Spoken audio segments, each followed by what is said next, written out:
ဒီနေ့ဗီဒီယိုကတော့ထိုင်းမှာအကြီးဆုံးတဲ့တစ်ခုဖြစ်တဲ့ဓမ္မကအကြောင်းတွေမှာ volunteer သွားလုပ်ခဲ့တဲ့ဗီဒီယိုလေးပါကျွန်တော်သွားလုပ်ဖြစ်ခဲ့တာကတော့စုစုပေါင်း3ရက်ပါပထမဆုံးနေ့မှာကျွန်တော်အကြောင်းကနေ fan ရဲ့ taxi ရဲ့ စီးပြီးတော့ cherry mall ရှိမှလာကြုံမယ်ဆိုလို့စောင့်ပါတယ်နေ့လည်စာစားချိန်မလို့နားဆိုင်တစ်ဆိုင်မှာနေ့လည်စာဝင်စားပါတယ်မြန်မာနိုင်ငံမှာဖျားတို့ဖုန်းကြီးကျောင်းလိုပဲရှိရဆိုတော့ဒီနေရာကျွန်တော်တို့တော့နည်းနည်းထူးဆန်းနေပါတယ်ဒါကတော့စွန်းစားချိန်မလို့ဖုန်းကြီးတွေကိုစွန်းစားဆောင်လိုက်ပို့နေရပါအခုကကျွန်တော်တို့ခဏနာရင်ဒီကျောင်းတန်းရဲ့တမိုင်းကျောင်းရှင်းပြဖို့အတွက်လိုက်ပို့နေရပါဒီခန်းထဲမှာတမိုင်းကျောင်းဗီဒီယိုလေးဖွင့်ပြပါရယ်မြန်မာလူမျိုးရဲ့အလားများလို့ထင်တယ်ရှင်းပြတဲ့အခါမှာမြန်မာဘာသာနဲ့လည်းရှိရောမြန်မာလူနားထောင်လို့လည်းရပါတယ်အဲ့ဒါပြီးတော့ကျွန်တော်တို့ကိုကျောင်းထဲပတ်ဝန်းကျင်ကိုလိုက်ပြရင်အဆောက်အအုံရဲ့တမိုင်းကျောင်းနဲ့စိတ်ဝင်စားစရာကောင်းတာလေးပြောပြပါရယ်ဒီရိုက်ထားတာ2လလောက်ရှိနေပြီဆိုတော့တိတ်တော့မြင်မပြီးတော့ဘူးကျွန်တော်တို့ရှင်းပြပေးတဲ့ယောဂီကိုမြင်မှုသလိုခံစားနေရပြီးမှမီရှယ်ရိုးကိုတွားတည်ရရဲသူပြောပြတာကတော့ဘုန်းကြီးကျောင်းဆောင်ကအဲကွန်မပါဘူးတဲ့ဒါကရိုးရှင်းရှင်းနေနိုင်အောင်ကျင့်ဖို့တော့ပြောပါရယ်နောက်ပြီးစွန်းစားဆောင်တွေတရားထိုင်တဲ့ဆောင်တွေနဲ့နောက်နေ့မှာလုံးဝပွဲရှိရဲစေရီပတ်ဝန်းကျင်ရဲ့လိုက်ပြပါတယ်ကျွန်တော်တို့ကိုကြားဘူးတစ်ခုစီပူဇော်ပြီးစူတောင်းမှုယူခိုင်းပါတယ်ဒါကတော့ကျွန်တော်တို့ပဲတန်းလုံးဓာတ်ပုံလိုက်ရိုက်ပေးနေတဲ့ကင်မရာမန်ကိုကျွန်တော်ပြန်ရိုက်ပေးနေတာပါ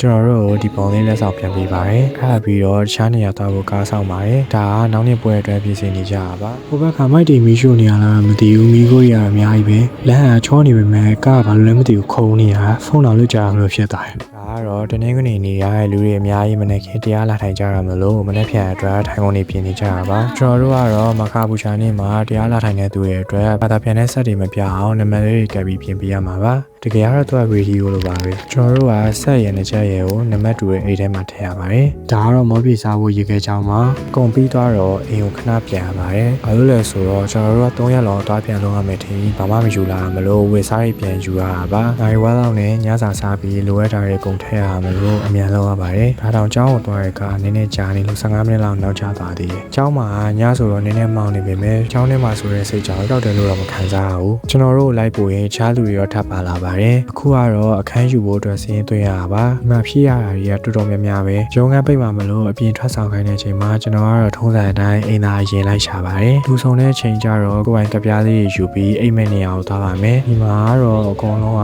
ရိုးရှင်းရှင်းပဲနေရမလို့အဆင်ပြေသလိုပဲအိပ်ရပါတယ်ကံကောင်းတာကတော့ခြင်လုံးဝမရှိဘူးမနေ့ကျတော့ sorry ထားအိပ်ရသိမ်းပြီးတော့မနေ့ကင်းတရားပွဲကိုသွားကြပါတယ်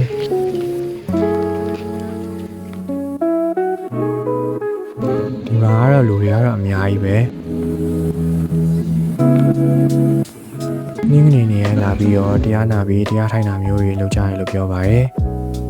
အဲ့ပြီးတော့မနေ့စာသွားစားပါမယ်ဒါကတော့အလုခံဌာနပါအခုကတော့ပြတဲ့ပိတ်ခံနေမလို့မပိတ်ခင်မြန်သွားနေကြတာပါအဝင်ဝါမှာဖက်နှက်သေးဖို့အိတ်လေးပေးပါတယ်ဒီထဲမှာတော့ပုံနေနဲ့အတူတမိုင်းကျောင်းနေရှင်းပြထားပါတယ်ကျွန်တော်အစအသိမရှိလာဘူးထင်တာအမေအထဲမှာပုံနေရတော်တော်များရဲ့ပြင်ပြန်အောင်တော့စောစောအားတရားပွဲပြီးခဏနားနေကြတဲ့လူတွေကခဏနေတရားထိုင်မှုပြင်ဆင်စရာရှိရပြီးနေကြတွေ့တယ်ကျွန်တော်ပြန်အောင်တော့တရားစားထိုင်နေကြပါပြီအဲ့ဒါပြီးတော့နေ့လည်စာစားပါမယ်စားစရာဆုံးပေးထားမလို့ကိုကြိုက်တာစားလို့ရတယ်စားပြီးတော့ခဏနားနေရဲ့ချင်းဒီတော့တရားကြောင့်တရားမိဆက်ကြရဲအများစုကိုတည်နေကြပါမယ်လူသစ်တွေလည်းပါလို့ပါခုကတော့လူသစ်တွေကိုမနေ့ကကျွန်တော်သွားခဲ့နေရာကိုလိုက်ပို့တာပါနှိုးလဲတရားထိုင်မနေချင်တာနဲ့လိုက်သွားပါရဲ့ဒီနောက်မှဗီဒီယိုရရင်နဲ့တိုင်ပတ်နေတာလူကမောက်သွားလိုက်နောက်ကလဲသွားလိုက်နေမလို့နောက်ဆုံးတော့လက်ရှော့လိုက်ပြီးတက်စီခွဲရလိုက်ပါရဲ့ဒါတောင်ပြန်ကန်နီးထက်ရိုက်သေးရင်မရဘူးအခုတော့မနေ့ကပြင်ရပဲမြင်လိုက်ရတဲ့အဆောင်ကိုသွားနေရပါ optimistic person ဒီမှာလေအဖြူအဝေးရတာဟိုမှာကျွန်တော်ကလည်းအဖြူအသိမ့်မရှိဘူးကြောင်းကြီးပဲဝက်လာဆိုတော့တော်တော်လေးပူတယ်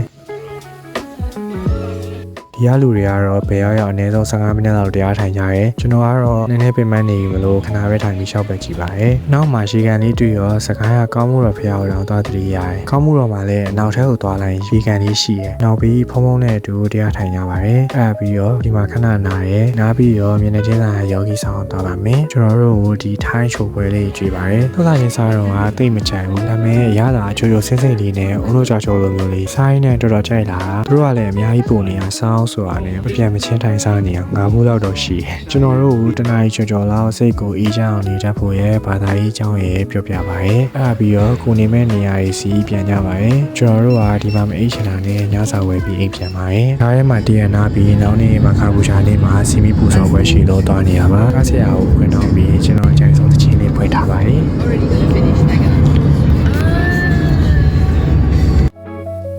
taxi ကဘယ်နှချတာမှမသိရောလူစုရဲ့နေရာကိုရှာတာဘယ်လိုမှရှာမတွေ့ရောတိုင်ပတ်နေကြပါတယ်အထက်ရောက်တော့ဒီနေ့လောက်ရမယ့်ဟာတွေကိုရှင်းပြရဲဒီဇက်တွေကိုတရားလာထိုင်တဲ့သူတွေကိုရှင်းပြဖို့အတွက်ကျွန်တော်တို့ကိုသုံးပုံသုံးနည်းပြောပြရဲချင်းချင်းမိတ်ဆက်ကြရဲတရားထိုင်နေပြီးတော့ဒီနေ့ပွဲအတွက်ပြင်ဆင်မှုတော့ကြပါရဲရေဆုံးဒီခုံးကြီးရွှေ့ရရဲအဲ့ပြီးတော့နေ့လည်စားစားကြရဲစကားတွေပြောကြရဲနောက်ပြီးပွဲအတွက်ပြင်ဆင်စရာရှိရပြင်မှုတော့ကြပါရဲဒါရအောင်ချင်းလုံးဆရာမရှိသေးလို့ကမြင်ညောထားနေရပါ